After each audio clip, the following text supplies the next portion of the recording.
I think we can get started. Hello, everyone. Welcome. I introduced myself in the beginning, but I'll do that again. My name is Ju, and I work with the Global Alliance for Buildings and Construction, and we are hosted by UNEP. I'll be facilitating some parts of the webinar today, and we're very happy that you all joined us today. This is very exciting for us. We are launching the newest GlobalABC report, adopting decarbonization policies for the buildings and construction sector. The report is now available for download at the GlobalABC website, so please visit our website, download the report, share it through your networks, and help us get this important message out there. Before we get started, I'd like to go over some housekeeping. As you can see in the agenda, we have several presentations lined up.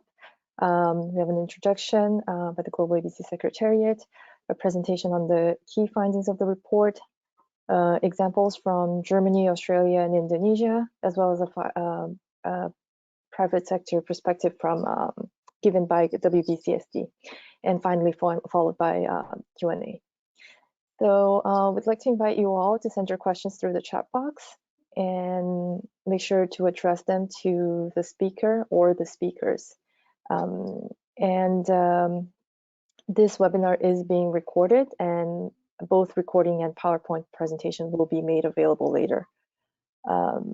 One last announcement, our speaker from DINA, Germany, Ludwig Labunzinski, he will not be joining us till the end of the session, so please feel free to send your questions anyways, and we'll make sure to forward them via email to him. Also let us know your email so that we can connect you for your answers as well. And so without further ado, I'd like to invite Martina Otto, who is the head of the Cities Unit and GlobalABC Secretariat at UNEP, to open the webinar. Martina, over to you. Thank you very much, Ju. And we did say we all switch cameras off to save bandwidth and to allow you to appreciate the slides properly, but we wanted to make sure that you all see our faces. So in line with that, I'm now switching off the camera, but here we go. Good morning, good afternoon, good evening, depending on your time zone. Please let me welcome you as well to this webinar. I'm Martina. Ju already introduced my title. And before we get started, let me add a quick introduction to what the GlobalABC is. And fine, yes, it works. So there we go. The next slide. Well, we were created actually at COP21 to accelerate pace and scale of action towards a zero-emission, efficient, and resilient buildings and construction sector. We work to give a voice to the sector to raise the level of ambition and achieve the needed market transformation across the entire value chain of what is a fragmented sector. And I go forward. No, doesn't let me go. Yes. We have grown to a vibrant 130 member partnership, and here you see the regional distribution, which is quite impressive. The strength is mixed membership, gathering national and local governments, private sector, international or intergovernmental organizations, think tanks, really experts in the field, as well as key initiatives that deliver on the buildings and construction sector, and all this to increase the collective impact. Go to the next slide. Yes, we have a number of key activities centered around peer-to-peer sharing of experience with regional roundtables, for example, and a number of flagship products, including our annual global status report, which does track progress over time, a global roadmap for the sector, which has just been regionalized in a process that involved over 700 stakeholders globally, to adjust to the African, Asian, and Latin American contexts, respectively.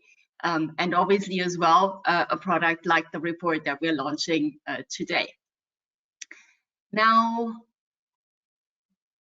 it doesn't want to work. There's a bit of a reaction time. I apologize for that. So the next slide. So now let me move to why the action in the sector presents a huge opportunity to meet Paris Agreement goals and to ratchet up the NDC ambition, which is due for review right now. And firstly, the sector has huge mitigation potential, as buildings and construction represent nearly 40% of global CO2 emissions, with some 11% from the construction industry, including the materials. And that's sort of the new kid on the block beyond the operational emissions that have been looked at for a while. The second is that the sector is critical in terms of its contribution to the GDP of a country and employment opportunities. And that goes with some 11 to 13% of global GDP and 220 million jobs, about 7% of global employment. And this comes again against the backdrop of COVID-19. Obviously, that's something that we all are extremely concerned with. And well, this has just shed new light on the sector and on the fact that many do not have sufficient access to adequate housing. It will change things to the real estate market.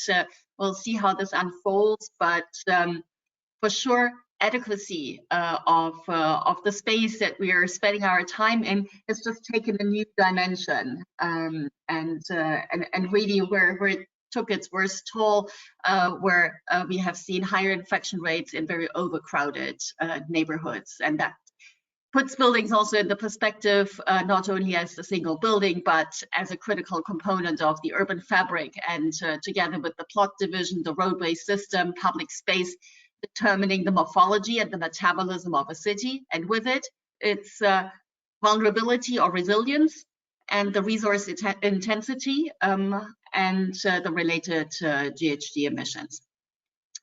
In the stimulus packages that we saw after the financial crisis in 2008, we have seen that building renovation is amongst the prime sectors through which to create local jobs. The numbers were relatively higher than in other sectors. So we do think that it will play a similar role in the economic stimulus in a post-COVID context. And obviously that needs to have green strings attached to make sure that these investments actually lead us to also climate-proof world. The third issue that I wanted to highlight is this dichotomy between the theory and action. Energy efficiency measures are amongst the most cost-effective climate mitigation options. The IFC singled out that the green building sector represents 24.7 trillion US dollar investment opportunity by 2030 across all emerging market cities with a population of more than 500,000 people. Yet energy efficiency investments in buildings is slowing for the second consecutive year. So there's a real disconnect here. And the fourth point that I wanted to highlight is that buildings are not sufficiently covered in the nationally determined contributions. But it's such a critical step to harness the potential of the sector to close the action gap that has been pointed out by the UNEP Emissions Gap Report 2019, which was launched at the last COP. And let me recall the numbers. We need to step up our current actions threefold to make the 2-degree mark, and fivefold to make the 1.5 degree mark. So it's clear we need to really step up the action, and the sector has to play its part. Now, 136 parties have referred to actions related to the buildings and construction sector in their NDCs, and that's a good start. Yet few have specific policy measures embedded, and even fewer describe targets to move to carbon neutral or net zero energy building performance. Even if implemented fully, some 60% of 2050 buildings would not be covered. So I think that is really where we are. That's the snapshot of the sector. And this is why we put forward a number of tools. And somehow I've lost the capability of moving forward the slide. No, it's back here. There we go. And in terms of the tools, we have a guidance document on how to better reflect the sector in the NDC. So there is a webinar that was held around that and that you can access from our website. There are regional roadmaps that I mentioned at the outset, and there's a slide that describes briefly what they are about. We're at the moment taking on an additional roadmap for the Middle East region that is done with the government of the United Arab Emirates. And we help take the roadmap process to the national level, starting in Vietnam, together with the French-German funded program on energy efficiency in buildings, in short, PEEP. And in a nutshell, the roadmaps outline a comprehensive framework of aspirational targets, timelines, and key actions adapted to regional context.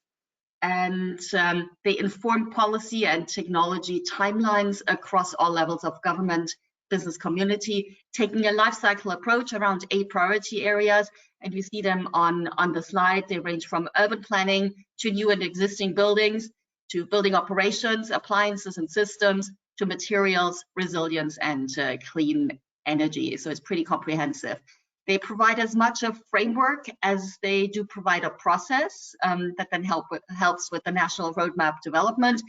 And they thereby help to create a community as well that speaks a common language in a sector that is characterized by its fragmented value chain. So please watch this space as we will launch each regional roadmap through a dedicated webinar starting next month. And now back to Ju and our distinguished panel to dive into the nuts and bolts of the new paper that we're proudly releasing today, together with the lead authors at GBPN. Thank you. Thank you very much, Martina, for the great introduction. Moving forward, we will have presentations on the key findings by Peter Graham, Executive Director of the Global Buildings Performance Network, and who is the author of this report. Peter, over to you. We can't hear you, Peter. Peter, I think you're muted. Yes, hi everybody. I'm just putting my camera on to say hello. And thanks, Martina, for that introduction. And I'll turn my camera off so that we can preserve bandwidth as well. Yeah, I am very happy to be here to share the some of the key findings of this report, and to look at, we looked at how building decarbonisation policies could provide cost benefits and social and broader economic benefits. And in this presentation, I wanted to focus on what the insights from our study might offer as far as providing an incentive for building sector policies to be incorporated into post-COVID economic stimulus. I have advanced the slide before I'm ready. So I spent many months last year trying to identify the evidence base for climate policy impacts in the building sector and trying to sort of sift through the evidence from the noise. And I can say that I'm very optimistic and enthusiastic about our potential for supporting a green post-COVID economic stimulus. And there are 3 reasons why I'm optimistic, and I'll share these with you before I get into some of the key insights. So the first really reason for me to be optimistic is that we've just seen how rapid change is really possible. We've shown with the COVID response that we can take action when faced with extreme threats. To date, more than 7 million people have contracted COVID-19 and more than 400,000 people have died. We stopped flying, we stayed home, we homeschooled, we kept our distance, and millions have lost their jobs. But we can't forget that we face a climate emergency exposing billions of people to extreme weather, sea level rise, water and food shortages, and of course the associated health and economic impacts. And like the pandemic, the poor and vulnerable will be disproportionately impacted. So now we've had this collective lived experience of how to adapt to a crisis, we can take what we've learned and apply it to make the future better. So the next reason why I am optimistic is that the evidence really shows that our policies are working. We can indeed be delivering broader economic benefits with our building energy policies. And finally, I'm optimistic because the cost of inaction is really far greater than the cost of policy action, and the benefits are far outweigh the costs. So if we are able to implement building energy policies now, we will avoid increased cost of adaptation in the future. In fact, cost of adaptation to climate change in cities in 2030 is projected to be 2 to 3 times greater than available public finances. So we can't afford not to act, actually. So the study was conducted using a methodology called a rapid systematic review. We looked at around 4,000 publications and whittled that down to 120 key studies that were robust enough to draw conclusions from. One of the things that we can say as limitations are that there are really too few studies looking at the impact of policies in developing and emerging economies, and that also that the methodologies that are used in robust case studies aren't consistent globally. So it's very hard to draw general conclusions across the world, but there is some very good and strong evidence in different markets around the world. Okay. Just wait.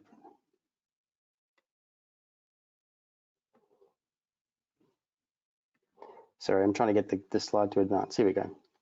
So how about key insights? The first key insight, I wanted to do these key insights in order of sort of least intuitive to most intuitive. So the first one really is that we look at the evidence base, we can see that building energy policies are most effective when they're tailored to non-energy and non-climate priorities.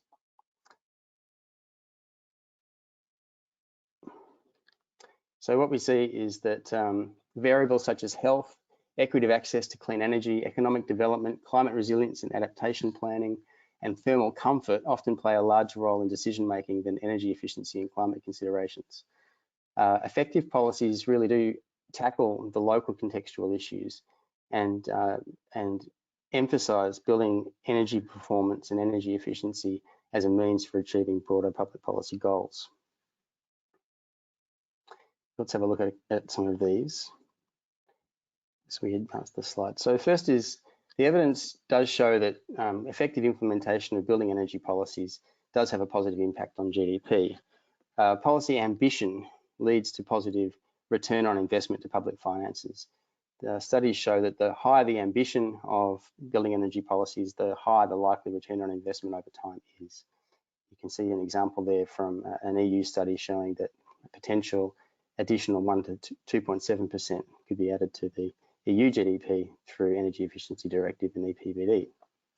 And also that the costs associated with implementing stringent code requirements reduce rapidly when there's market uptake. So the upfront cost of implementing new codes ends up normalizing within the range of cost and price fluctuations associated with standard construction.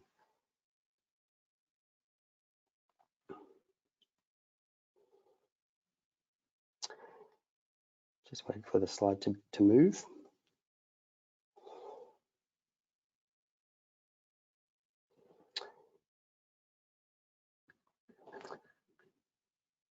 Drew, maybe you could advance the slides. I don't know, it's a bit slow. Another important finding really from the point of view of non-climate benefits is that higher performance leads to lower operating costs. Lots of studies of high performing homes shows that increased energy performance from codes in particular does lead to lower home operating costs and better home finances. And that's also an important measure for tracking fuel poverty as well. As you can see from the example that I pulled out of the report from the UK, showing that fuel poverty could be reduced in a program of 2.5 million homes with a net economic benefit of 1.2 billion, which is achieved in 2008. In terms of jobs, there's also a positive impact on jobs. Both direct and indirect jobs are created as a result of implementing building energy policies. The kind of global average seems to be about 14 job years of net employment per $1 million US invested in energy efficiency buildings. That fluctuates from market to market. But as you can see on this slide, there's some consistency in terms of how many jobs are created for new investment in building energy efficiency. Another benefit of this from the point of view of jobs is that it also drives innovation in the construction value chain and improves productivity. Right, try the next slide. Health benefits, around about 8 to 22% of the value of energy savings has been recorded as health benefits from building energy policies when they've been implemented effectively. Studies from the EU again show health savings projected from the Energy Performance in Buildings Directive and Energy Efficiency Directive of about 2.8 billion euros by 2020. And there are indirect health and particularly mental health benefits as well. Extensive studies from New Zealand, for example, show that people who live in more thermally comfortable homes take less days off and less days off school. So another aspect that's very important with the COVID-19 in mind is that improved thermal comfort in homes also has been shown to benefit cardiovascular and respiratory disease. Sorry, respiratory health. Next slide. In terms of resilience, the studies are showing that more integrated approaches provide better cost benefits. Nature-based solutions tend to be more profitable and create higher yield investments than more hard infrastructure approaches. Building energy policies are integral to many national adaptation plans, and that they're also integral to programs for providing clean energy access and electrification. As the example from Uganda shows, that a suite of building energy policies are being developed to bring electricity to around 8 million customers without the need for new power stations.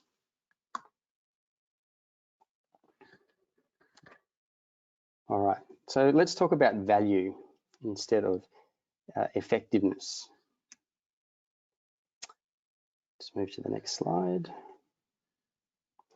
So the most value is created when we put the building energy codes and incentive programs and voluntary programs together as policy packages. This is fairly well known anecdotally, but the evidence supports this, that really the most value is created in policy packages which effectively arrange the sticks, the carrots and the tambourines, the mandatory requirements, the incentive programs and the voluntary programs together in ways which achieve ambitious targets, leading effectively towards zero emissions performance.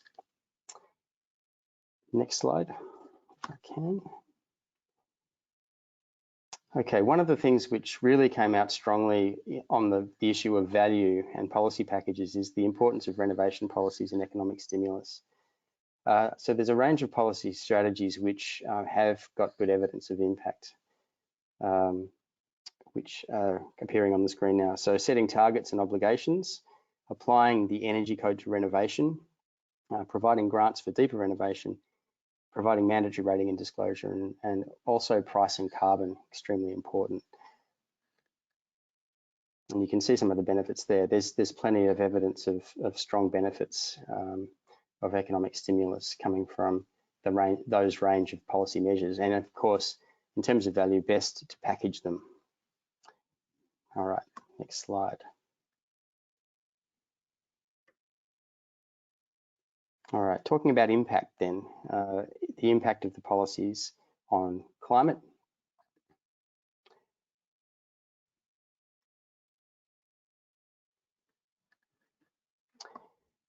A range of different ways of measuring impact, but essentially looking at when you get the biggest bang for your buck from a climate point of view is when you're implementing policies, really best practice policies with clear and ambitious absolute performance targets. So one way of looking at the impact is looking at how much emissions has been saved by building energy policy packages in different jurisdictions. And you can see here on this slide kind of a comparison of how many power stations worth of emissions are saved, have been reported as saved each year by programs in Europe, the US, and under the 12th five-year plan in Beijing. So there's significant impacts really that come from properly implementing best practice building energy policies. And finally, probably the most intuitive of all findings is around what policies are most cost effective at providing energy and emissions savings. So let's have a look at that then. Yeah. So the research really reaffirms what I'm sure many of you already know, that the most cost efficient and highest positive impact policies are founded on building energy provisions in mandatory building codes, coupled with energy rating and disclosure programs for buildings in operation and appliance standards. Having mandatory building energy codes in place that are scheduled for regular review and increase in stringency towards zero emissions is really essential to achieving the energy savings and climate impacts that contribute to the Paris Agreement. So really moving from developing an energy code in the first place through a voluntary program to a mandatory program, as soon as mandatory programs can be put in place, really the quicker we can move along that market transformation curve towards zero emissions. The evidence shows that this really is fundamental to effective climate action in the building sector. Next slide.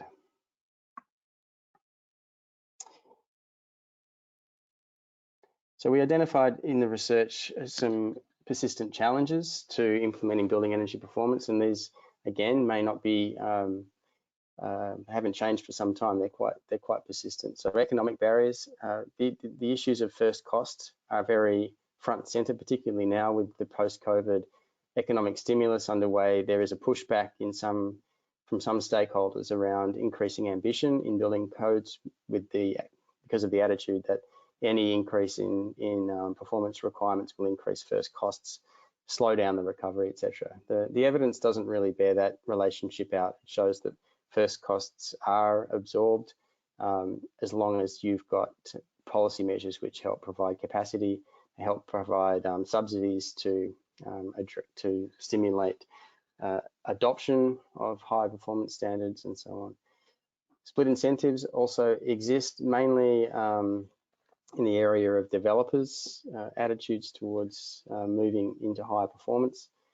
Social barriers, behaviour and social practices, changing energy use behaviour and contributing to the performance gap. Knowledge and information challenges exist as well, but there's so much information now, particularly online, that it can be actually a counterproductive problem, that we have so much information that could be used to support any particular decision, whether it's for or against building energy policy. We need to be careful, and the evidence that we've put into this report really is showing what quality research is out there to support proper evidence-based policy making rather than what we call decision-based evidencing. And finally, there are major opportunities still. One of the most important is compliance. Even when building energy codes are in place, they're not necessarily being complied with. And one of the biggest impacts and short-term wins governments can have is to invest in ensuring compliance mechanisms are put in place and enforced. So this is really on the table savings that could be grasped at little cost. There are other opportunities looking ahead at taking a systems approach and integrating different levels of government, different levels of regulation around urban planning and design with building regulations, and taking more of a life cycle approach and looking at value chain innovation. I mentioned carbon pricing and trading as being an important enabling framework, and of course, improving the evidence base and also bringing that evidence base to bear more strongly on education, both at professional education in universities and also continuing professional development. So the evidence demonstrates we have more to gain from taking action and more to lose from not taking action. We need to incorporate building decarbonisation policies in our stimulus packages. And as Winston Churchill once said, never let a good crisis go to waste. So last slide is just to say that I hope you're feeling as optimistic as I am. There are challenges, but I think the evidence really shows that we are on a strong footing when advocating for incorporating decarbonisation policies from the building sector in stimulus packages. I encourage you to stay in touch. We'll soon be posting links to the source studies from this research on our buildingpolicy.net site, and we invite you to stay in touch with the implementation of these insights through GBPN's policy strategy for decarbonising the building sector in Asia. All the information for that is on our website. So thank you again to the GABC for the opportunity to talk you through these key insights, and I'll pass the time back to Ju. Thank you, Peter. Thank you for the great presentation. It's always great to hear optimism. So moving forward, we will have a presentation by Ludwig Labudzinski, who is an expert in energy efficient buildings at the German Energy Agency, DENA, and who will be presenting on the building codes in Germany. Ludwig, that's over to you. Thank you, Joe, and hello, everyone. I'm happy to speak at this webinar on, well, behalf of the German Energy Agency, shortly DENA. We actually became member of the GlobalABC in autumn last year and also work closely with the German Federal Ministry for Economic Affairs and Energy, also being involved in the GlobalABC activities. In fact, we plan to kick off our membership by hosting the yearly meeting of GlobalABC members this March in Berlin to get to know all the members in person, but, well, unfortunately, this couldn't take place due to the current situation. To now dive into the Germany's building sector actions and the topic of building codes in this international context, I brought two introductory slides.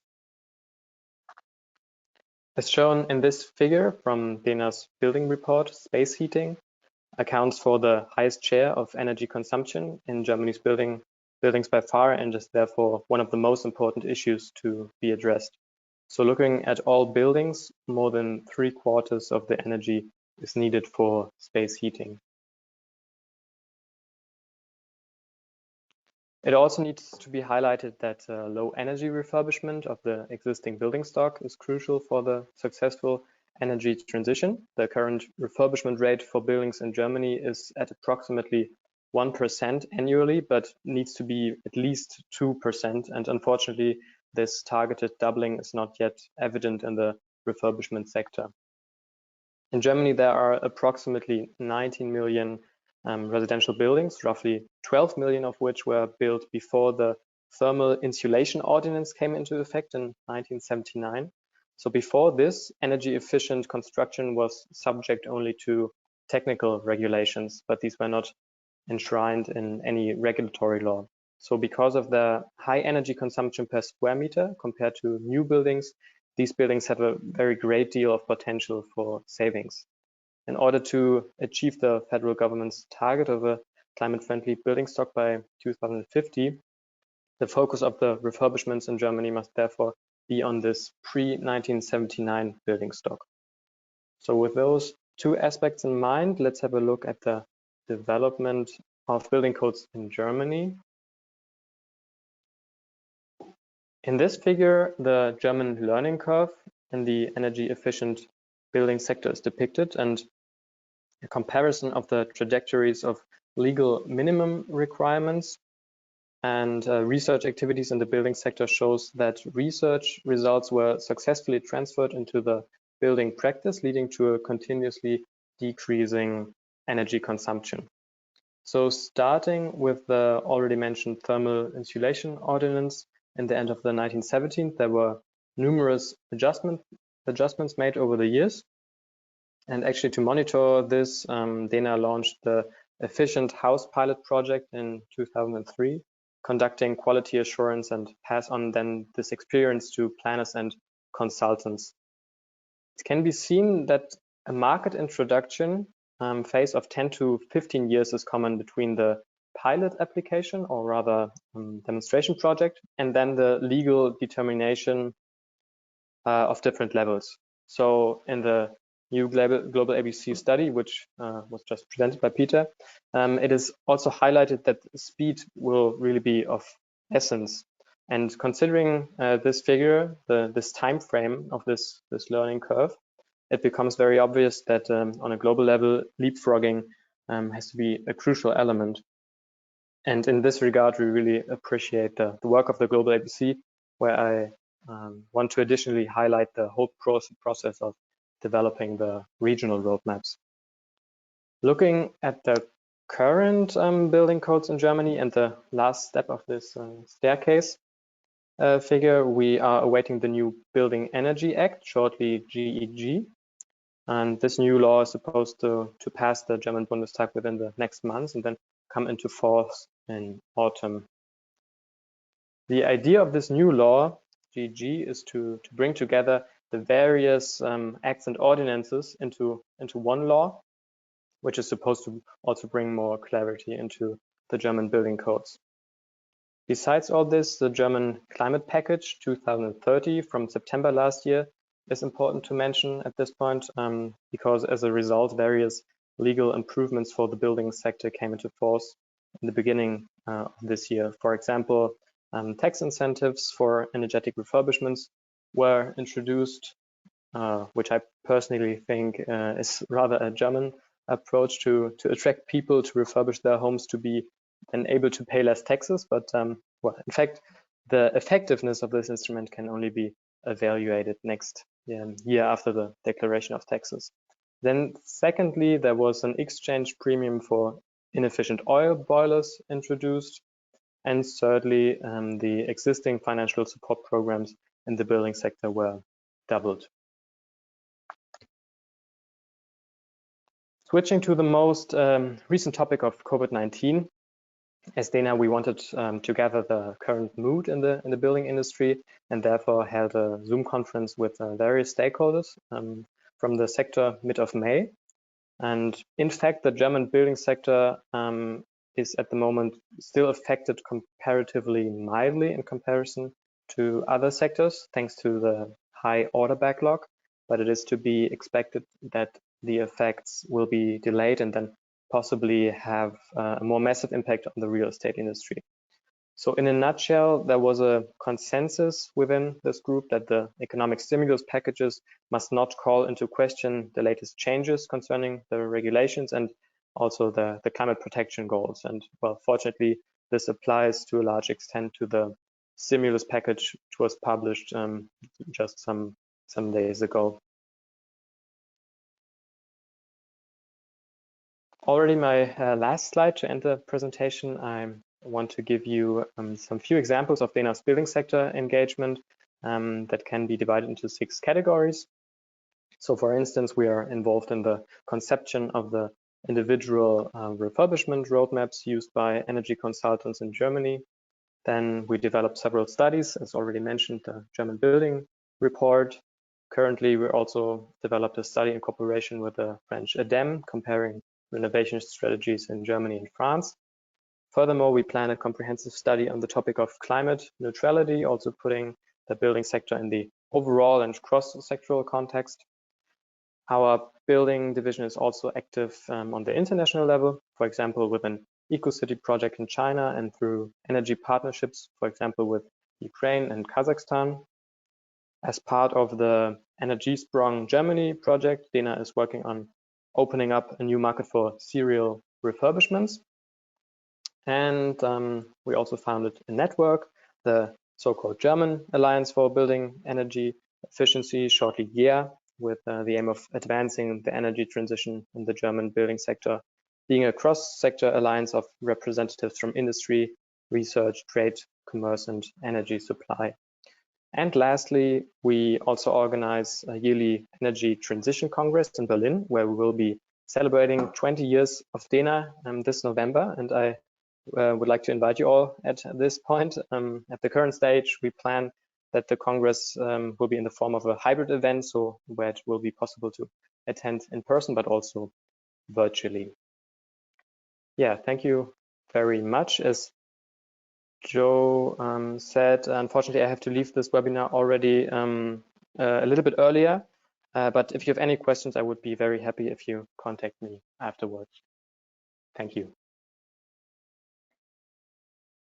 Thank you very much for the great presentation, Ludwig. We're very happy to have Dana as a member of the GlobalABC. I'd like to remind all participants that if you have any questions, please feel free to send them through the GoToWebinar tool. There's a little tab called questions that you can type in your questions, or if easier, just send it through the chat box, and we'll be answering them through the during the Q&A session. Moving forward, I'd like to introduce you to Carlos Flores, who's director at the National Australian Built Environment Rating System, NABERS, and who will be presenting on this program's ratings and disclosure. Carlos, over to you. Thank you, June. Thank you, Peter, and thank you to the GlobalABC and the GBPN for the great work on this report. I'm very fortunate to be the director of the National Australian Built Environment Rating System, which really is at the center of a lot of the work that we do in Australia in terms of energy policy in buildings in particular. And I'm also a strong believer that there isn't a right way of decarbonizing our buildings. There's actually lots of ways of doing it. Some approaches are more relevant to some sectors than others. And I think that's something that is important to keep in mind. To some sectors, some markets, some countries. And I've done a lot of work internationally, and I don't think there's a single country that's actually leading across all aspects of building sustainability, which is why it's so important to, we have a lot to learn from the things that have worked in some countries and in others. And for example, I certainly know that we've learned a lot from a lot of the work that Germany's been doing on building codes that was just presented just before in this. So today I want to tell you a little bit about the rating tools and disclosure in Australia and really reducing energy use in existing commercial buildings, which is an area that a lot of countries have really struggled. It's a difficult area. Where do you intervene to get that?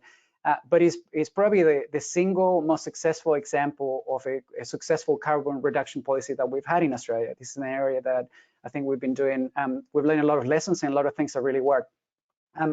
So I want to start by, with my first slide. I want to start really simply first to tell you a bit about what Navis is, in case you don't know, because that is going to come, it's going to be really important in the presentation. So the basics of how Navis works. So Navis is a rating scheme like many of the ones that you've seen in many countries. But there's a couple of things that are different about Navis than a lot of other schemes internationally. One of them is that it's 100% based on energy consumption alone. So we take 12 months, it's for existing buildings.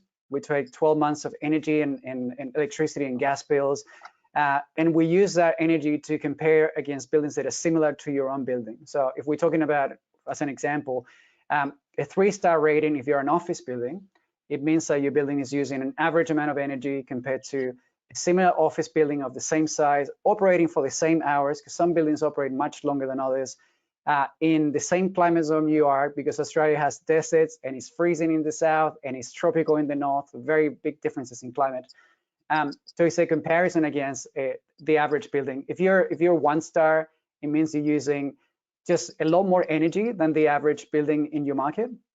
You can also be 0 because there's no limit to how bad a building can perform. And we do see buildings that look very similar on the outside, but use 2 or 3 or 4 times more energy than average.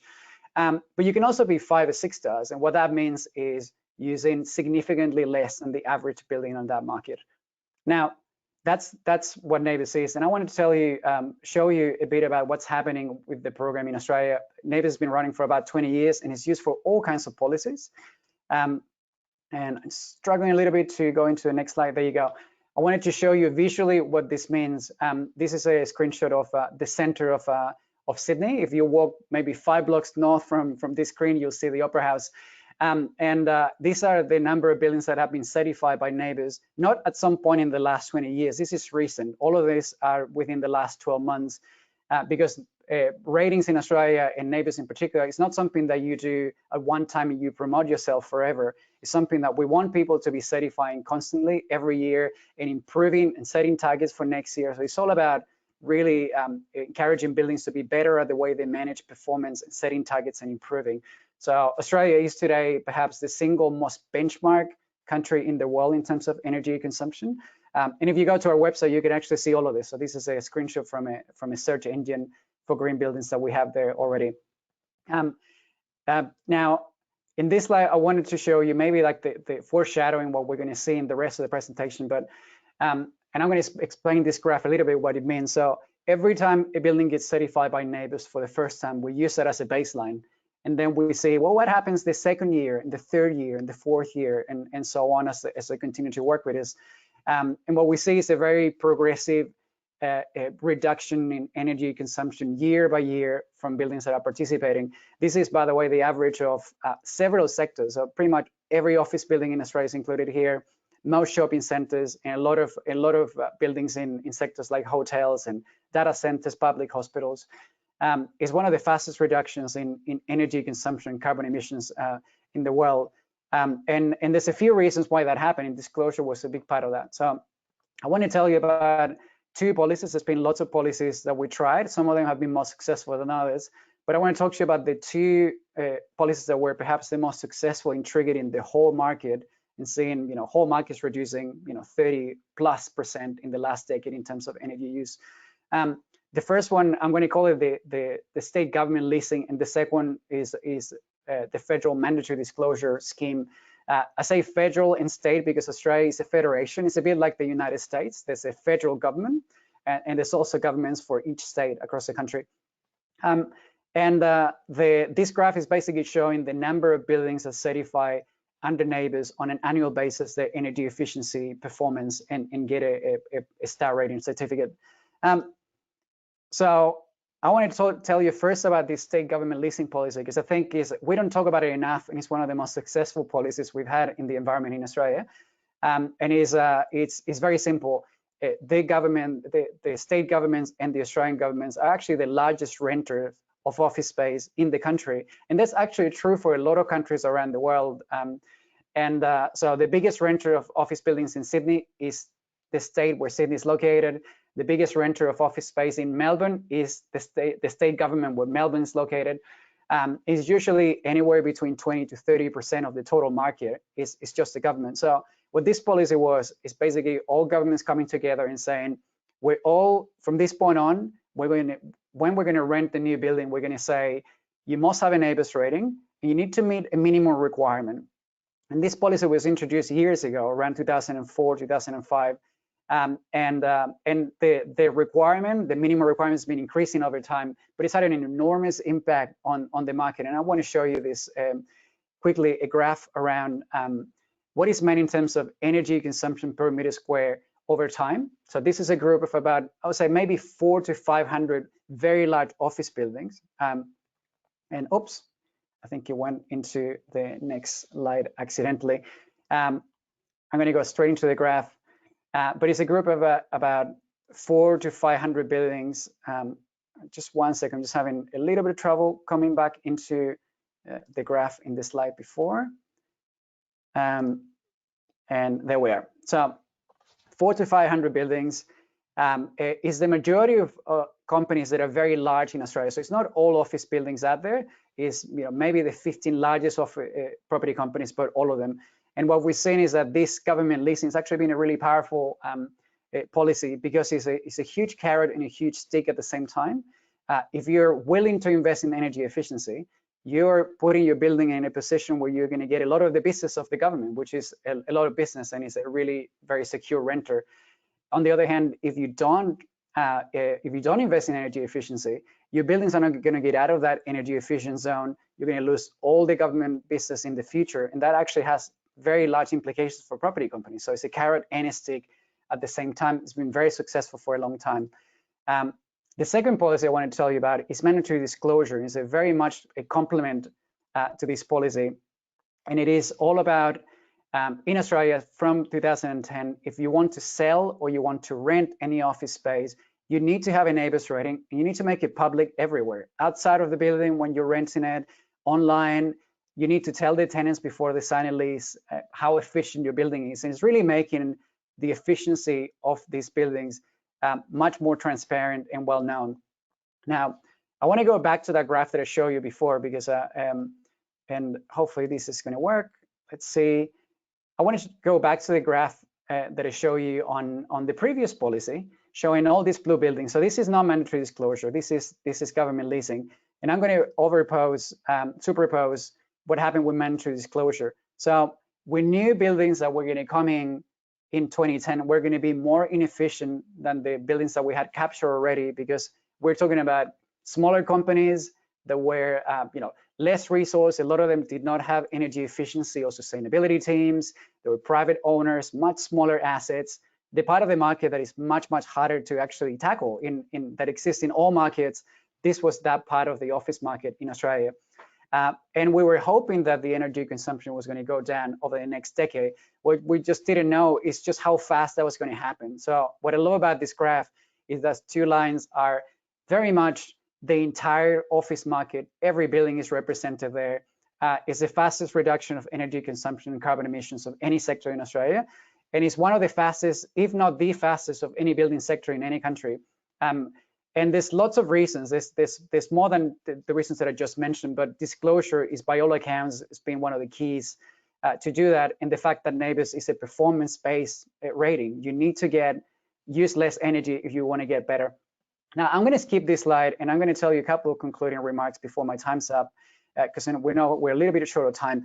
One of the things that we learn is when you create these wide-scale performance incentives is that people can choose what's the best way of reducing energy use. We didn't tell them how to do it.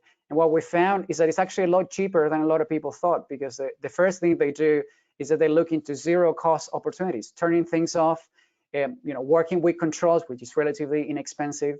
And the second option is not really just changing any equipment. People go straight into what is the next equipment that we need to change? The boiler next year. Well, let's just replace it with a much better boiler, or with a heat pump, or what can we do at that point in time? And that's a much cheaper way to improve buildings than replacing equipment that still has another 10 years to go.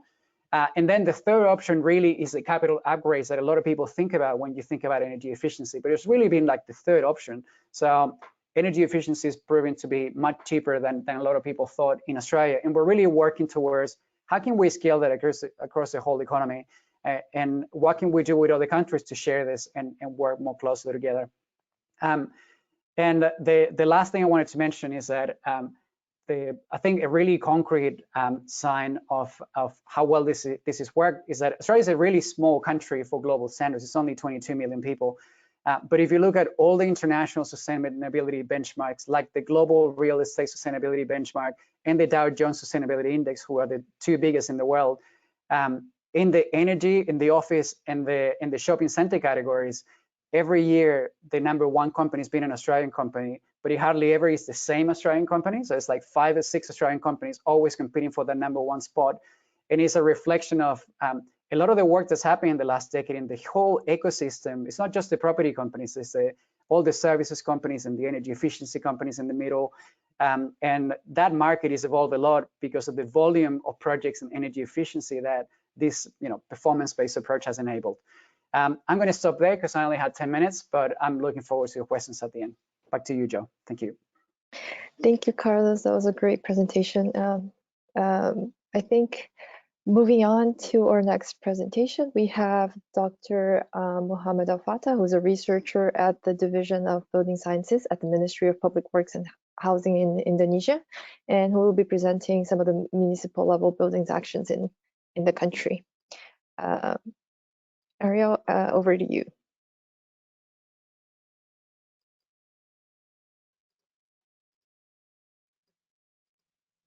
Ariel?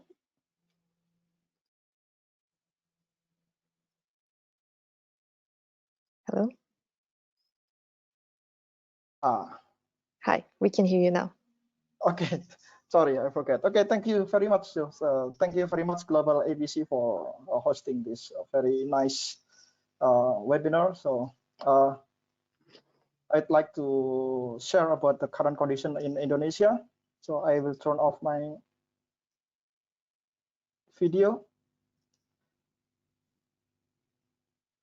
Okay.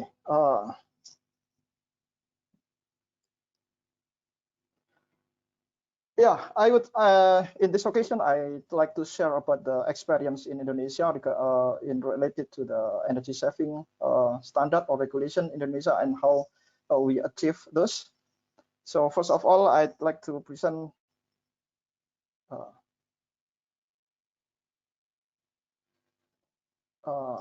Okay. So this is the current condition in Indonesia. So as you can see that the energy consumption in Indonesia is continuously increasing as the economic growth rising up. So, and this is until 2018. After COVID-19, I don't know what happened with the energy consumption.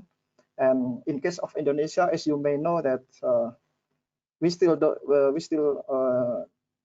don't know when it ends. So I cannot give any further description about the effect of the COVID-19 to our energy consumption in the building sectors. So, and building sector currently accounted for around 30% of energy consumption, and it makes the building sector is the second largest energy consumer after the industry sector, over transportation recently, amazingly. So again, this is before COVID-19. So, and in the building sector, household sector 3 times larger in energy consumption than the commercial building, as you can see, and the most of them come from the electricity. According to the one report, only 4% of the 60 million households in Indonesia using air conditioning. So it means around 2 million or 100,000 something that using air conditioning. So most of them are non-air conditioning system, are non or maybe naturally ventilated building.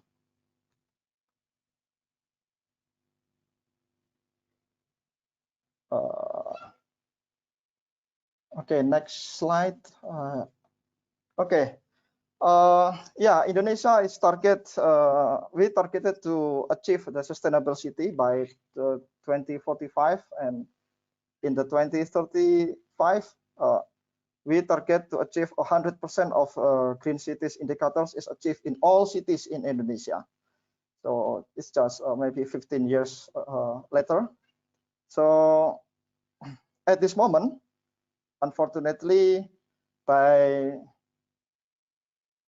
2020, that from target of zero slum area by 2020, we haven't achieved the target yet. It means that we will have a big challenge in achieving the target of sustainable city, since we have to deal with the basic infrastructure at the top priority. So, and at this moment as well, so because of the pandemic of COVID-19, so now we are making some adjustment, including refocusing our financial support to other necessary other than the energy efficiency, like healthcare system or economic recovery are still main priority instead of the building and construction sector, even though we still continuously constructing the new building at this moment. We are still not sure whether the countermeasures we taken on COVID-19 affect the building sectors, particularly in the energy efficiency programs. So as indicate here, that's by 2035 that we are going to achieve 100% of green cities indicator achieved in all cities. But unfortunately, at this moment, up to date, only 2 or 3 of 98 cities in Indonesia have green building regulation. Why we said green building? Because green building regulation is closely related to the energy saving regulation. So under current circumstances, so even without COVID-19, it is a bit difficult to achieve above target. So For the first reason is we don't have a comprehensive national building codes. As Peter said before in his presentation, that building code is the most effective way with the high impact but with the least cost and to achieve the energy efficiency. Unfortunately, until today, what we said about what we call building codes is not exist yet in Indonesia. And for the second reason is the decentralization in the government, in the regulation. So now the local government plays more important role in the building regulation. So sorry,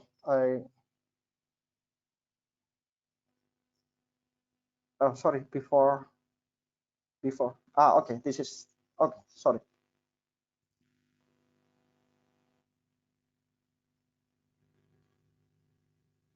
Okay, as I previously mentioned that Indonesia doesn't have comprehensive national energy saving building codes yet. Yeah. So what we call building codes in Indonesia sometimes refer to the building regulations dispersed from, sorry, in the previous meeting, the previous slide.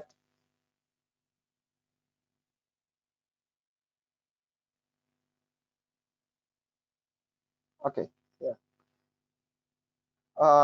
Yeah, building codes in Indonesia sometimes refer to building regulation from the level of the central government to the local government and Indonesian National Standard or SNI, we call it SNI. So these standards are voluntary based, except determined otherwise in the building regulation. And most of the standards in the building mostly focus on the air condition and complex building. So as you may know that we have more than 60 million household and residential building. How about that? So we didn't regulate about that building.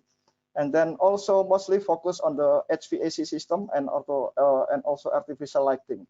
We rarely consider about the utilization of natural resources for passive cooling, for instance. And some of standards are obsolete, mostly more than 5 years ago. So it needs to be frequently revised to accommodate the new technology and a new development of the technology. Next is in our standard, or sometimes we lack of updated data. For example, thermal comfort standards, thermal properties of material, solar heat gain coefficient, and also energy usage intensity. And also energy saving building codes should consider the different climatic zones. I will show you why we need to the climatic zones. So next. Okay, this one. So yeah, Indonesia is quite big with more than 70,000 islands. So I just put some of the big cities in here. More than 90 cities are exist, and now we are talking about the opportunities for energy saving building codes in Indonesia. So according to the law, local government, including municipal government, play more important roles in regulating energy saving buildings. So local government should take action and initiative for implementing energy saving building strategies through establishment of such standards or such regulations. And as you can see here that we have basically 3 climatic zones like rainforest, monsoon, and tropical savanna. So we have and also 2 additional climatic zones such as coastal climates and also highland climate. So considering this climatic zone, I think we should or maybe local government should consider the local climate into the energy saving regulation or energy saving building codes. How about the challenges? So this is just repeating from what Peter said before, that yeah, awareness of stakeholders and human resource capacity and gap between region is amongst of our challenge in establishing the building energy codes. For legal uncertainty, for example, let's see that we have a different energy saving regulation. So that sometimes it is confusing. Regulation for energy saving building separated in many forms and in a different ministry, such as, yeah, we Ministry of Public Works and Housing also have a building regulation, and Ministry of Energy also have. And for the coordinating ministry for carbon reduction is in the Ministry of Environment. So it is unclear also about reward and punishment, incentive and disincentive if we do or do not taking any energy saving countermeasures in a building sector. In regard to the awareness of stakeholders, not all the stakeholders aware of these issues of the energy efficiency and low carbon issues, particularly in the local government. Owners of the building sometimes or maybe often think that they don't mind to pay more for energy to obtain comfort for them, and developers just follow what owners request without suggest any idea about how to design the energy efficient building. Designers certified themselves in green building certification or other energy saving certification just to get more privilege or to get more privilege in bidding or designing, so that they can easily obtain the construction project from the government or the private sector and so on. They didn't rarely reflect what they got from the trainings or courses for those who obtain the certification. Human resource capacity, as for the local government in particular, the lack of capable human resources is very severe. For big cities such as Jakarta or Surabaya or Bandung, for instance, generally this is not a common problem. But how about relatively small and medium cities? Yeah, this is a very serious problem for them. And gap between regions in terms of the economic size. So those big cities that have a very big financial support, this is relatively easily for them to support the energy efficiency program. But for those who has no such a big financial support, a bit difficult to run the energy efficiency program. While in the same time they have the great opportunity, great potential to reducing to more energy efficient. Sorry. Yeah, in the building sectors, we Ministry of Public Works has functioned as like the supervisory body. So the ministry can take action to encourage local government to implement energy saving strategies in building through strengthening the institution and assisting them in establishing energy saving building regulation from a technical perspective. Now I would like to share what now we are doing our project in order to encourage local government to establish energy saving building regulation. So what we call is called SATRAP, we implementing of low carbon affordable apartment in the hot humid climate of Indonesia towards Paris Agreement 2030. So as you see here, that overall goal after 2025, we are going to develop the standard for low carbon affordable apartment and implement them across Indonesia to reduce greenhouse gas, and to support and assist local authorities and related organizations to propose and or to revise the local building regulation from a technical perspective. So for the last slide, we think that encourage them by giving them best practice is better. So this is our results of the project. So this is the prototype of the low carbon apartment, fully resembles the passive cooling. So by reducing the use of the air conditioning unit in this apartment in the very hot humid climate, we expect that more local governments adopt these strategies and incorporate them into their buildings. That's all, Joe. Thank you very much. Thank you, Ariel, for the great presentation. We move on to our final presentation that will be done by Roland Hunziker, who is Director for Sustainable Buildings and Cities at the World Business Council for Sustainable Development, and who is also a co-chair of the GlobalABC Steering Committee. And he will be speaking on the importance of policy signals to spur market transformation. Over to you, Roland.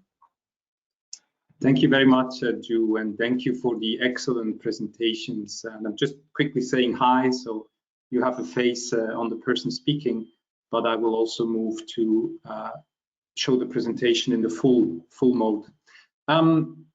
Peter asked me to reflect a little bit from a private sector perspective and the term of market transformation. So what does it take for this sector, the building sector, to transform towards low carbon or net zero sector by 2050? And so I'll reflect on a few topics that relate to what we have heard, but I would also like to expand a little bit from a focus on energy to full life cycle. And I'll briefly explain why that is so important.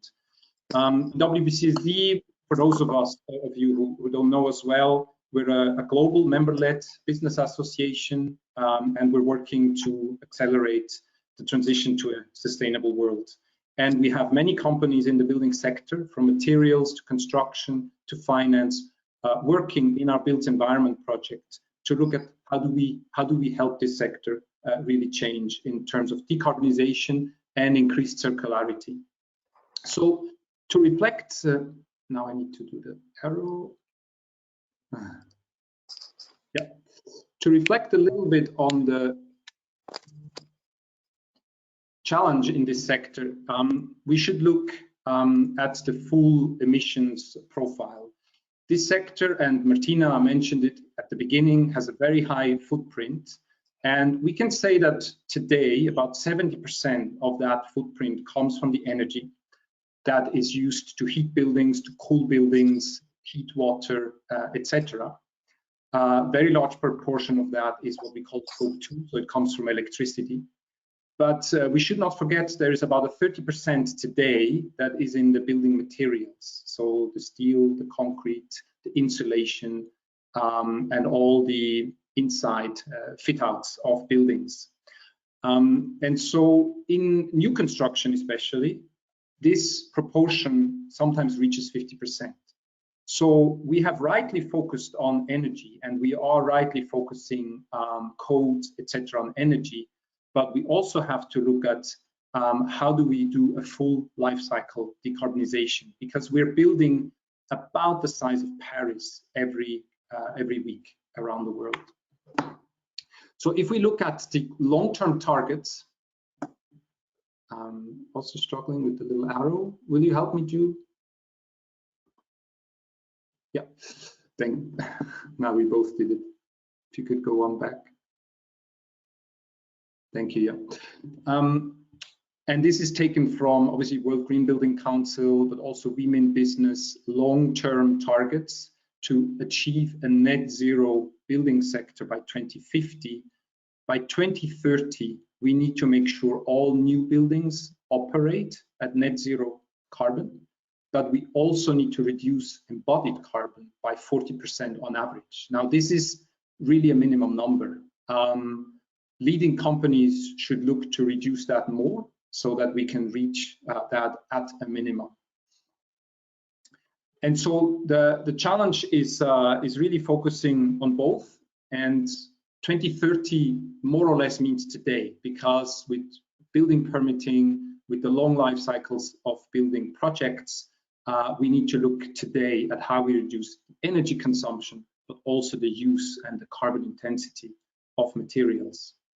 Now, talking about, the arrow has completely disappeared for me. Can you go to the next one? Thank you. The fundamental issue, and we have brought that up earlier, is that the sector is very fragmented. We move from people designing buildings, then they get constructed, and then they're used and in operation. And these are ecosystems that work in silos, and we have not seen sufficient attempts to bring those sectors together and really look at sustainability along the full life cycle.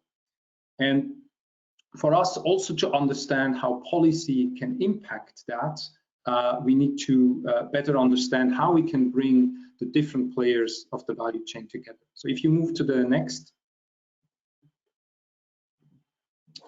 Let's look a little bit at more detail at this value chain. So here is the typical project delivery value chain, from manufacturing materials through construction to the owners who are mandating the building, and then finally the occupants to end of life and deconstruction. That's the project delivery or buildings value chain. Then if you go to the next.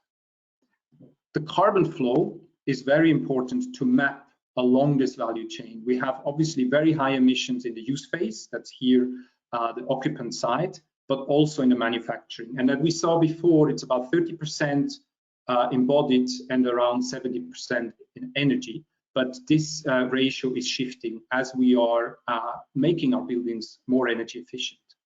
And an interesting part on the manufacturing side, it's not only materials, but looking at some case studies, we see how high actually embodied emissions are also from equipment, because equipment needs to be exchanged probably 2 to 3 times over a life cycle of a building, and hence the emissions that come with those can be quite significant. If you click further, we then need to map the influencer value chain, because it is one thing to deliver projects, but there is a very important part of the value chain that commissions the buildings, that finances the buildings, and that designs the buildings. And this is where we need to look at this demand side and the influence that the demand side has. These are players that have very little emissions on their own, but they have a very, very high impact through what we call scope 3 emissions. So a typical construction company, but also if we look at architect or real estate, we can say that probably 10 times more emissions are in scope 3 than are in their own scope 1 and 2.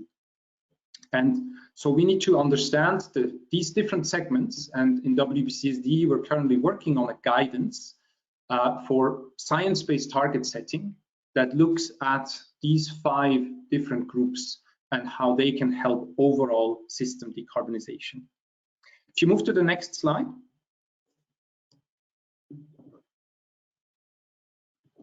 What we need is a common language, and by that we understand a framework where, being that at the building level, be that at system level, we could identify the best strategies to reduce the overall life cycle emissions of a building to net zero. And this is the bottom right corner in red, is the ultimate goal we need to achieve. And this framework helps. It's the same as was discussed before, looking at the performance of buildings and driving a performance target that helps then the value chain achieve the most cost-effective and most carbon-efficient solutions. And you can see on the left, in the vertical, are the building layers. So from the embodied carbon that come from materials, but also equipment, to the energy side, which is in the services. And then you can see the building stages, which is the different life cycles of a building project. And then obviously we can look at different strategies for carbon compensation, but this is outside of the boundary. And also we can look at beyond life strategies, which includes circularity and other. Now this helps us to coherently address the emissions in the building system, and it helps us to focus on the net zero across the life cycle. And as mentioned before, we need to look at this in a performance-based and technology-neutral approach, and regulation can very much support that by focusing on that life cycle approach. Next slide, Ju. Thank you. So we can only agree that performance-based regulation and transparency send very, very strong signals to the industry and help adapt. It was very encouraging to hear the evidence on how fast costs can reduce when there is market uptake. because it's one of the most significant barriers, is that the perceived upfront cost is seen as an obstacle. But next point, we also need to start looking more at a life cycle perspective, so that we can drive the building sector as a system to net zero. And that means looking at a common metric. And we have some examples for that. For example, in Europe, it's a voluntary system, the levels framework that has been proposed as a voluntary system that introduces this metric, but also schemes such as Bilan Carbone in France, as well as, if we look at the World Green Building Council's Advancing Net Zero project, which is looking at integrating full life cycle emissions in their objectives. Maybe you bring up the third and fourth point at the same time, too. Thank you. What is very important is that we involve all the actors in policy development. We see often that when you engage industry, you can go further and you can create that positive development. And there is a very interesting example in Sweden where the construction sector led the development of a fossil-free roadmap. And we also see this example with the GlobalABC working on the regional roadmaps, but now bringing them also to a national level, where very importantly, this work should also involve the different actors across the industry. And lastly, we talk a lot about carbon pricing. If you can just briefly stay on the last slide, Jules, thank you. It is important that carbon pricing gets increasingly stricter and creates a higher price. But what is also important is that it sends a signal to the demand side. So we need to combine carbon pricing with performance-based building standards, and that will really move this sector forward to embrace low carbon solutions, again, in a technology neutral and a performance-based ways that really endorses innovation and helps find least cost solutions. So just to close, Joe, the last slide. I'd like to just do a little bit of advertising for a webinar we will be holding on this very topic. It's how do companies in the buildings and construction sector work together to achieve system decarbonization. We will look at this on the 29th of June, and we'd be very happy to welcome you on that, so you will hear directly from some of the companies that are on this journey to a net zero construction sector. Thank you. I'll close here, and I hope we still have a few minutes for questions and closing. Thank you very much, Roland, and all the speakers that have presented. So far, we are a little bit short in time. I'll see if we can go through some of the questions that have come through the GoToWebinar tool. If we can't go over all the questions, I'll be sure to direct those questions to the speakers and connect you via email so that we can have those answers for you. One of the questions that we have here is from Chanyang Kai. He's asking which one would be more efficient for climate change in buildings, regulating on energy efficiency or regulating on carbon emissions. So I guess that question would be directed to Peter. Thanks. I'll be quick. As was said by Carlos, there's no one size fits all. There's lots of different solutions. It really depends on the specific market that you're coming from. I think the other thing that we found from the study is that you need to start regulations which are ambitious but achievable. So you've got to get the industry to move, get the ball rolling. In the sort of experience of more sort of advanced markets in this area, it's starting with energy and then moving on to broaden the broader metrics. So that's just about what can be controlled, I think, within the specific regulatory framework, and also what can be controlled with regards to the way buildings are designed and operated as a first step. But I think it's a very good question. So not one size fits all. that I think the question of emissions is going to become more important as Roland finished with, obviously industries looking at that life cycle approach. And so I think that's the direction we're headed. Okay. Thanks, Drew. Thank you, Peter. I think we have a couple of questions to Carlos about the role of management of staff, so behavioral change, as well as if you believe that these step-by-step measures are truly enough to meet the target on time. Yeah, absolutely. So I think it's very much complementary to what Peter just said. So the challenge of climate change is all about carbon budgets.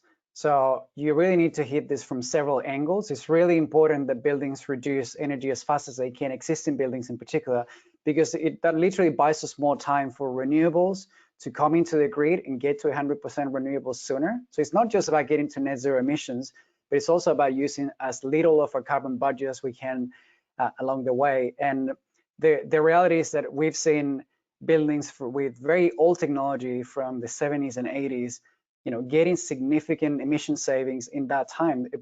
One thing that I didn't mention in this curve is that many of these buildings getting significant savings of 40 or 50% are buildings that are 20 or 30 years old that do not use the cutting edge of the latest technology as of 2020. So there's a lot, there's a lot of energy in pretty much every building I've ever seen that is big enough to have lots of components. There's lots of energy opportunities. And I think the energy efficiency has a huge role to play, particularly in this decade that we're studying just now, to be a very meaningful contributor to climate change. So I think the answer is yes, but it's not an either or.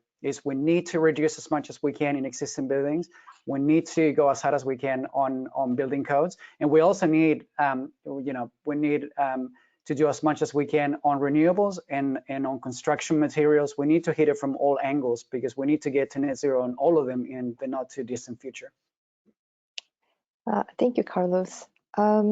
I think we are at time, but I would ask participants to stay on for 5 minutes longer so we can go a couple of more questions. Use this opportunity that we have our speakers online to answer those.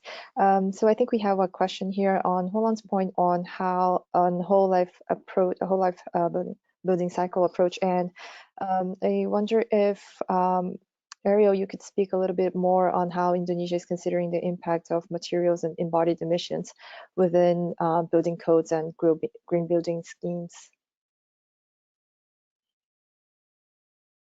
Yeah, thank you, Joe. So yeah, honestly speaking, that we are until today we are not considering about this life cycle embodied energy into the building codes.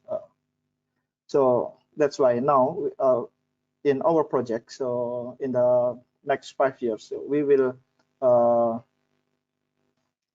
accumulate the very thoroughly the data on the life cycle energy and also embodied energy throughout the Indonesia. So and then we'll based on our inventory data. So we will make use that data for the next building codes. That's what now we are going to do, and now we are doing now. And as I said before, that until today we don't have a very good and complete the inventory data on embodied energy and life cycle carbon analysis and also life cycle energy analysis. So I'm sorry to inform you about Indonesian experience on this matter. So, but we are willing to incorporate this life cycle energy analysis and also life cycle carbon dioxide analysis into future building codes. And after we complete that, and then after we make building codes for specific particular climate zone in Indonesia, then we will encourage and assist the local government to adopt these building codes into their local regulation. I hope I can answer your questions. Thank you. Roland? Yeah, if I may just reflect also on that. I think it's, especially when it comes to full life cycle emissions, as you can see, many countries go ahead with voluntary approaches. So the levels that I mentioned is a voluntary framework. And I think this is an important way to start. There's still a lot to learn on embodied emissions, and even the industry is still grappling how to fully account for it, etc. So I think, especially through the roadmap developments, there is a huge opportunity to start learning and addressing it together. And I think it will eventually make its way into codes. But I think it's very important that we keep the focus on energy, as we said before, and learn on the full life cycle, but really start looking at the full life cycle metrics and how we can integrate that, especially in new projects, eventually also in renovation. But just to reflect on that.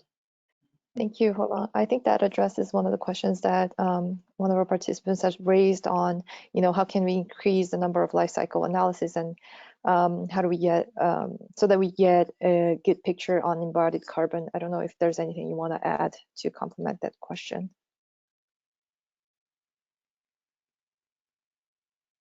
Hold on, sorry. Hello? Sorry, was it still directed to me? Oh yeah, so sorry, there was one last question that we had. I think your answer pretty much addressed it, but how can we increase the number of life cycle analysis so that we get a better picture on embodied carbon? Yeah. No, I think, yeah, as I said, it needs much more practice. It needs more evidence. The business case is harder to make on embodied carbon. So there is, and I think there is a very big opportunity also to look at circularity strategies, because how do we create more circular buildings, and what does that do to the value creation along the value chain? So it needs different business models, and so there is a lot to do on that. But I think by adopting an additional metric on net zero, we can really drive that. Okay. I'd like to add something just before we leave too, Ju, on this, is that the construction industry is going through a massive transformation, sometimes called construction 4.0, with the introduction of an uptake of much more sophisticated digital tools. And this is a major opportunity. So in terms of life cycle approach, we're certainly getting, I think, ready for a design revolution in the construction industry, both in terms of the form of buildings and also construction methodologies and construction systems, increasing prefabrication and other things like that. So it's looking good. I think that's an area that we should look forward to and start to look forward. And that just in terms of life cycle data, a lot of companies have a lot of data, and what would help would be for them to share it. Perfect. Thank you so much. I think we've done a round. We have several other questions, but I'll make sure to ask those questions to our speakers and then connect you to the participants so that everyone gets an answer. And with that, I'd like to invite Martina to give closing remarks for our webinar today.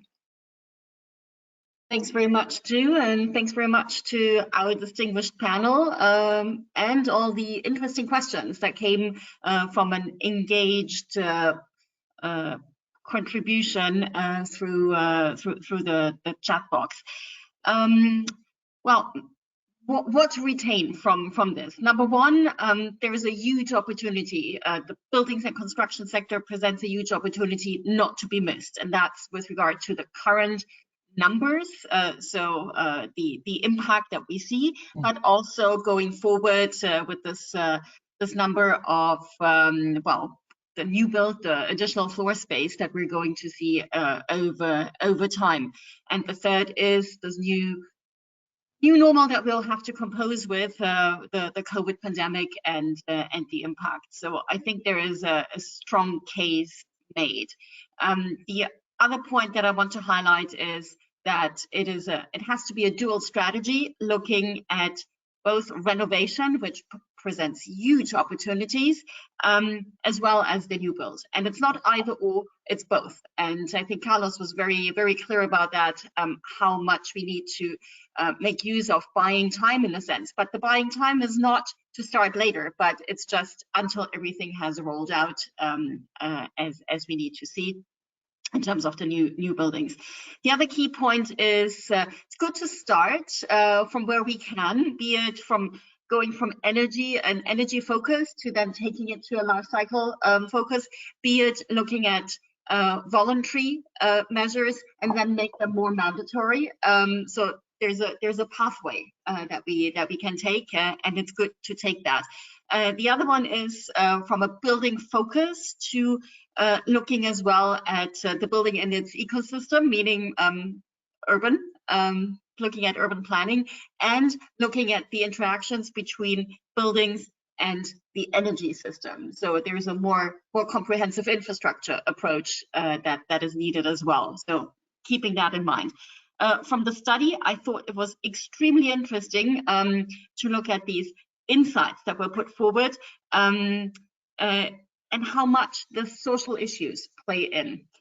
So starting with the statement that the most effective ones are if they're tailored, not necessarily to energy or climate priorities, but to other priorities. And if you look at the list of the other priorities, they're all linked to some sort of social element. And I think it's just only a reflection of what is natural. So where we are impacted most, so looking at health, looking at comfort, well-being, looking at the job opportunities, so going through that, and basically teasing out all these multiple benefits that are absolutely there, but that we haven't been maybe good enough in putting forward and really at the center. So looking at that. The other point that I think was extremely interesting is this very, very strong call for the building codes, and be it from a value, an impact, or a cost perspective, and including what is it that the private sector needs as a trigger. They're ready to go, but this overall framework needs to be right, and that's where the codes can be so super helpful. So a strong call for that. At the same time, we know that 2/3 of the countries, of all countries, don't really have them yet in place. And if they're in place, there's an issue with enforcement, well, application and enforcement as well. So this is a real hotspot to look at. And then the strong call for making them performance-based, I think, is really important to keep in mind as well. To be clear and ambitious, Peter said they have to be doable, or well, maybe Peter and Roland both said that they have to be doable. But it's good to ratchet them up over time, so to make sure that it keeps everybody on their toes, and we get to the level that we need to see. So mandatory building codes, performance-based, obviously looking at the different climatic zones. How do we deal with informality? We hinted at that, but we didn't have enough time to go into this. That's certainly an issue for a lot of the developing countries and emerging economies to look at more. And there was a strong call as well for a whole of government approach. So across the different ministries, that's part of the challenge in the sector, that it's often not only one ministry that needs to help do the right thing, but it's across. And it is this integration virtually between the national and the local levels, be it because local levels have already authority over codes, or because they're the ones implementing. And maybe the last point that I'd like to highlight is this idea of having those prototypes, so something to show. And that was interesting. That came from Indonesia as well. We know it from our practice, for example, with Argentina. So it's done in different configurations, and having something. It's the power of examples. So to entice people, showing yes, it can be done, and this is how. So I think maybe I've done the tour. Obviously not done totally justice to everything that was said, but I think it was a very rich discussion. How do we get from how do we harness this opportunity that is out there? Speaking a common language, having a common metric, really critical, and then nudging this behavioral change that we need to see across the entire value chain. And again, we started off by saying it's a fragmented sector that is part of the problem. But there are a number of tools, and we just heard as well, I mean, this digital revolution, or this revolution of the sector that comes with some of the digital tools, will help us go forward and reach a better integration between those different actors that need to come together. maybe from my side, I'd like to leave it at that. Thank you to everybody who stayed on for a little longer. It was an ambitious program, and it was clear that it would be tight time-wise, but thank you for bearing with us a few more minutes. Thank you very much to everybody, and the webinar has been recorded. It will be put on the website, so it can be a reference, and as Ju said, we will make sure that the remaining questions will be answered as well. Thank you to all. Thank you, everyone. Thank you very much. Wonderful. Thank you. Thank you. Bye-bye. Thanks, everyone. Bye. Bye-bye. Thank you. Thanks.